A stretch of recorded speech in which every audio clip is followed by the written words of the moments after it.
ازيكم عاملين ايه؟ يا رب تكونوا بخير وكويسين. لو لأول مرة بتشوفوني ما تنسوش تعملوا لايك للفيديو واشتراك للقناة وتفعلوا زر الجرس علشان يوصلكوا كل جديد على قناتي وتعملوا مشاركة للفيديو. النهاردة هنعمل طريقة عمل الفراخ المشوية على الفحم في البيت زي المطاعم بالظبط.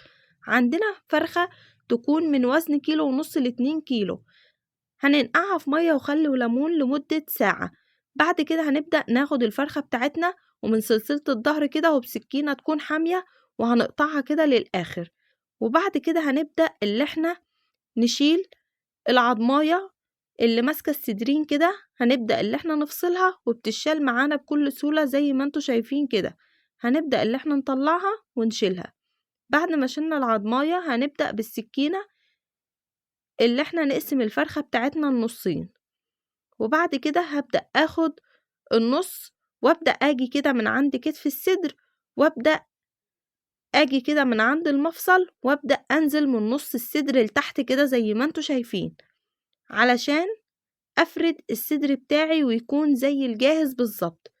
بعد كده هبدأ اللي انا اعمل فتحات في الكتف كده زي ما انتوا شايفين، وهفصل الجناح عن الكتف كده وهعمل فيه برضو فتحات كده زي ما انتوا شايفين. بعد كده هاجي للفخذ زي ما انتوا شايفين كده، وهبدأ اعمل له فتحة بالسكينة علشان اشيل العظمة اللي ماسكة الفخذ كده زي ما انتوا شايفين. ببدأ كده انزل لتحت كده علشان ما شيلش اي لحم خالص من الفرخة لحد ما اوصل للمفصل بتاع الفخذ كده زي ما انتوا شايفين. وبعد كده هبدأ اللي انا اشيله بايدي، بيتشال معايا بكل سهولة زي ما انتوا شايفين. وبعد كده بفتح كده الدبوسة علشان اشيل العظم كده زي ما انتوا شايفين. بحاول اللي انا اخلي من حواليها كده اللحم علشان ابدأ اللي انا اطلعها، بتطلع معايا بكل سهولة. شايفين ما شاء الله. وهنا بكسر العضماية اللي في النص كده اللي ماسكة الفخذ علشان الفراخ بتاعتي تستوي وتكون زي الجاهزة بالظبط. شايفين؟ ببدأ اللي انا اشيل العضماية علشان افصلها من المفصل واشيلها وتكون الفراخ بتاعتي مخلية من اي عظم زي ما انتوا شايفين كده. شايفين ما شاء الله، مش بطلع ولا قطعة لحمة في قلب العظم. وببدأ برضو اجي عند الدبوسة واشيل اللحم كده، وببدأ اللي انا اطلع الدبوسة.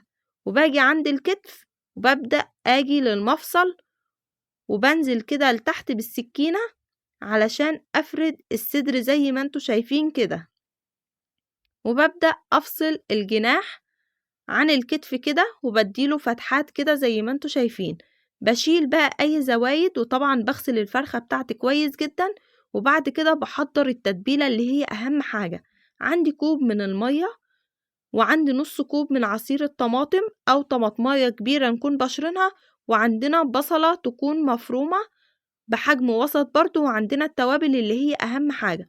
معلقة كبيرة من الملح، معلقة صغيرة من كل حاجة، فلفل، كمون، كزبرة، كاري، وكركم، بهارات فراخ، ونص معلقة صغيرة من الشطة، ومعلقة صغيرة من الثوم البودر والبصل البودر. زي ما انتوا شايفين كده قلبت كل التوابل مع بعض كده مع البصل والمية والطماطم. وبعد كده بدأت اللي انا اخد الفراخ كده واحط التتبيلة جوه الجلد كده وهسيبها ليلة كاملة. بعد كده هنبدأ اللي احنا نجيب فحم من اي عطار او من اي محل بيبيع فحم، وهنبدأ اللي احنا نولعه كده على البوتاجاز على اي شبكة كده. اول ما الفحم بتاعي هيولع معايا ويكون لونه احمر كده، هبدأ اللي انا احطه في قلب الشواية. وبعد كده هبدأ اللي انا احط الفراخ كده على الشبكة زي ما انتوا شايفين كده، وهقلبها على كل جنب 5 دقايق. بهوي كده بالرياشة مرتين على كل جنب بس. مدة التسوية من نص ساعة ل20 دقيقة، أقصى حاجة نص ساعة زي ما انتوا شايفين كده. شايفين ما شاء الله. بعد تالت قلبة شايفين بهوي عليها مرتين بس، وبعد كده بسيبها تتسوى على الفحم كده زي ما انتوا شايفين. شايفين ما شاء الله. بعد 25 دقيقة شايفين ما شاء الله شكل الفراخ ما شاء الله زي المطاعم، وأحلى وأوفر بكتير من اللي بنشتريها وأنضف كمان.